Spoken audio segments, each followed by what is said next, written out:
Wars are supposed to be fought for survival, power, or land. But what if I told you that some of history's bloodiest battles were sparked by the dumbest reasons imaginable? We're talking thousands of men killed over a wooden bucket, a full naval blockade launched because of a pastry shop, and even an entire army humiliated by giant birds. These are not jokes, they're real wars.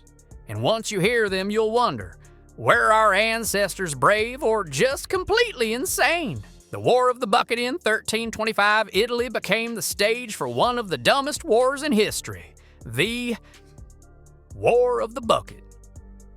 The cities of Bologna and Modena were already rivals, always looking for reasons to fight. But this time, the spark wasn't land, money, or politics. It was a wooden bucket. According to legend, Modenese soldiers raided. Bologna snatched a plain old well bucket and carried it back home as a trophy. Instead of laughing it off, Bologna treated this like the ultimate insult to their honor. Within days, they declared war. What followed was a full-scale battle with thousands of armed men clashing in the countryside. By the time the dust settled, more than 2,000 people were dead, all because of a bucket you could replace from a market stall. And here's the twist. Modena actually kept the bucket as a prize of war. To this day, over 700 years later, that same bucket is proudly displayed in Modena's town hall. Imagine dying in a war and your family finding out it wasn't for freedom or survival, but for plumbing equipment. The Pastry War in 1838. Mexico and France clashed in what history now calls the Pastry War. And yes, the name is as ridiculous as the cause. A French pastry chef living in Mexico claimed that Mexican officers had ransacked his bakery during a riot years earlier. His shop was wrecked, his desserts ruined, and his pride shattered. So what did he do? He demanded compensation, not just a few pesos, but 600,000 of them, an outrageous sum at the time.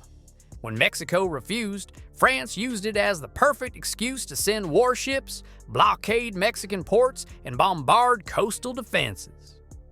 What started as a bakery complaint escalated into an international conflict. Cannons roared, cities burned, and hundreds died, all because of a pastry shop bill.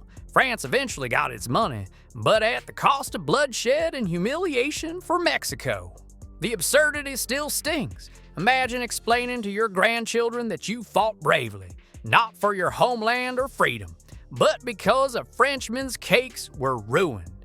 If wars had customer service reviews, this one would read, 1 star, service too slow, escalated into war. The Pig War of the year was 1859, and the U.S. and Britain nearly went to war over a pig.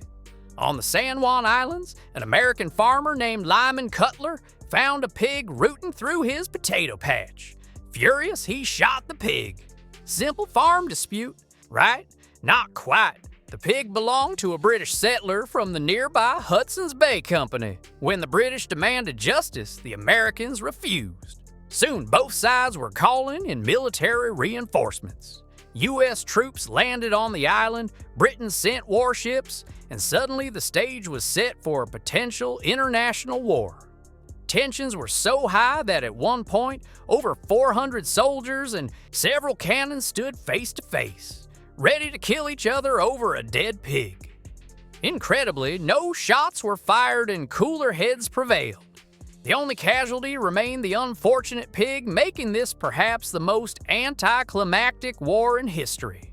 Today, it's remembered as the Pig War, a conflict that proves how fragile peace can be when pride outweighs logic.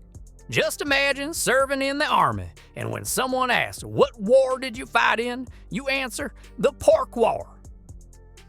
The football war sports are meant to bring people together, but in 1969, a World Cup qualifier between El Salvador and Honduras almost tore Central America apart. On the surface, it looked like just football. In reality, tensions were already boiling. Thousands of Salvadoran migrants had settled in Honduras, where land disputes and resentment grew between locals and newcomers. All it needed was a spark, and that spark came on the football field. During the World Cup qualifying matches, emotions ran wild. When Honduras lost, riots broke out. Fans attacked each other, property was destroyed, and players had to flee the stadium under military protection. By the final match, the violence had spiraled out of control, and within days, El Salvador severed diplomatic ties with Honduras. But it didn't stop there. On July 14, 1969, Salvadoran fighter planes bombed Honduran targets. Suddenly, a football rivalry turned into a full-scale war. Tanks rolled, cities burned, and both nations paid a heavy price. The conflict lasted only 100 hours, just over 4 days, but it killed thousands and displaced many more. Though deeper political and economic issues were at play, history remembers it simply as the Football War. And here's the bitter irony: El Salvador won the match, but lost the war in almost every other way. Imagine watching your team lose on TV and saying, "That's it, we're invading tomorrow." If there was ever proof that sports fans can be deadly serious, this is it. The Great Emu War in 1932, Australia faced an enemy unlike any other. Not a foreign army, not rebels, but birds. Yes, giant flightless birds called emus. After World War I, many Australian veterans had settled in Western Australia to farm wheat. But when more than 20,000 emus migrated into the area, they began devouring crops at alarming rates. Farmers already struggling with the Great Depression begged the government for help. And here's where things turned absurd.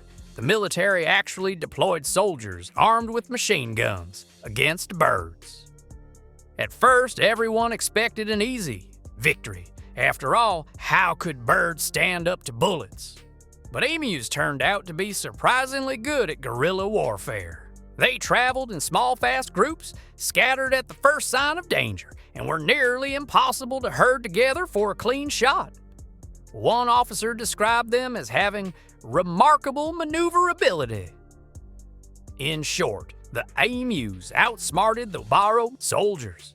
Despite thousands of rounds being fired, very few emus were killed. The press had a field day calling it the Great Emu War. Headlines mocked the government, declaring that Australia had lost a war to birds. Eventually, the military withdrew, leaving the farmers to build fences instead, and the emus. They strutted away victorious, continuing to eat crops like nothing had happened.